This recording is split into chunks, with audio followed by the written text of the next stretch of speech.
I will tell the story the way I remember it, the way my heart still carries it. My name is Minzi Kato, and I lived in the kingdom of Buganza, near the wide lands where the red soil meets the sun. Our village sat between the lake waters and long grass plains.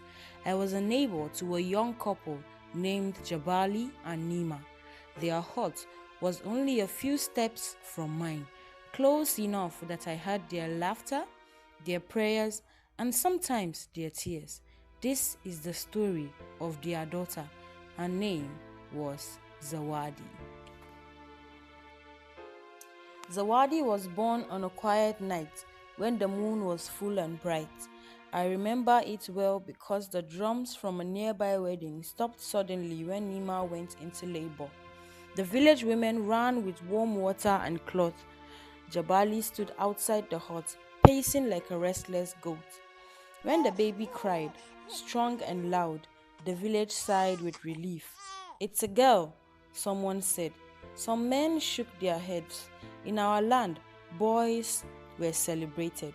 Girls were expected to grow, marry, give birth, cook, clean, and remain silent. That was the way it had always been. But Jabali smiled. Nima smiled even wider.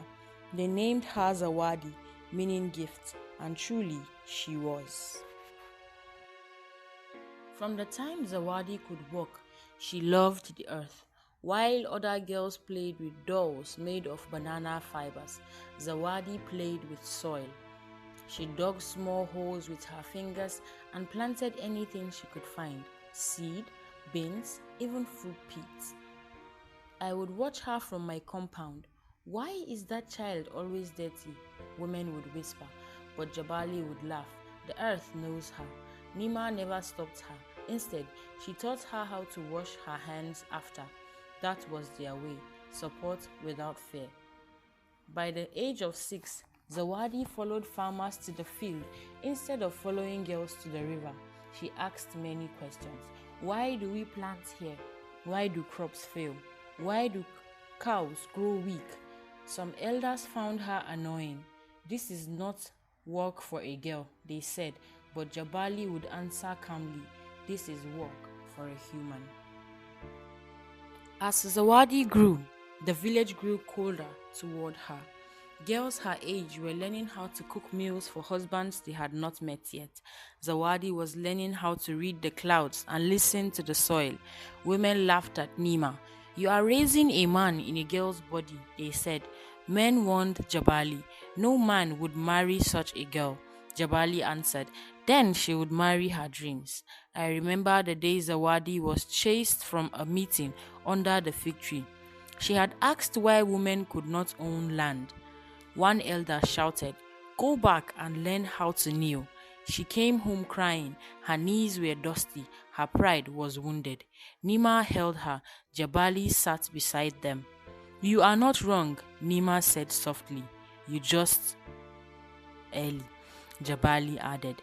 That night, I saw a fire in Zawadi's eyes that I had never seen before.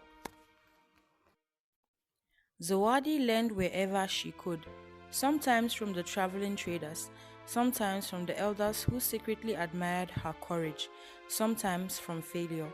She planted crops that died. She raised chickens that escaped. She lost goats to sickness, but she never stopped. Her parents gave her a small piece of land behind their hut. It was not much. People laughed. What will she grow? Trouble, they mocked. But Zawadi worked the land with care. She mixed crops, saved water, studied seasons. Slowly, the land responded. Her maize grew taller, her beans grew fuller. Hunger came one year like a dark cloud.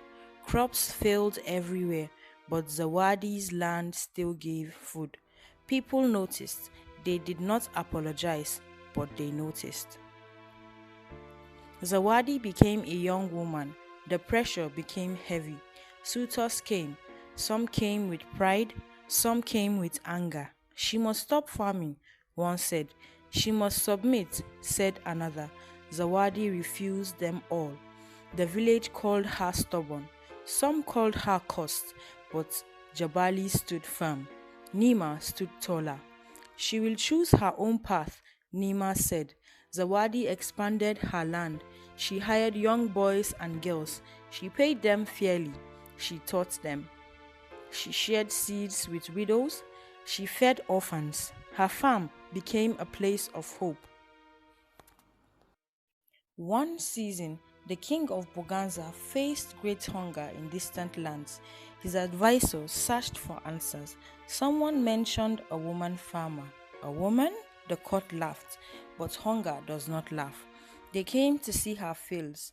I watched them arrive, dressed in fine clothes, shocked to see her green fields where others had failed. Zawadi spoke plainly. No big words, no fear. The She explained her methods, she shared her harvest. The king listened.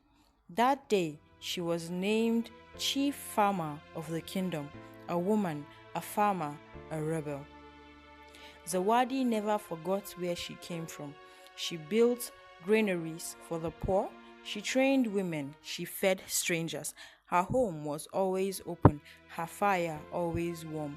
People who once mocked her now bowed. They did not shame. She did not shame them. She welcomed them. Jabali grew old with pride in his eyes. Nima's hands grew tired, but her heart stayed strong. They had believed when belief was dangerous. They had loved when loving was mocked. Now I am old too. I sit by my hut and watch children play. I tell them about Zawadi, not because she was rich, not because she was famous, but because she was brave, because her parents stood by her, because she loved the land and the people, and because sometimes a girl who plays with the soil can change a whole kingdom. That is the story as I lived it, as I witnessed it, as I carry it, and I will tell them until my voice fades.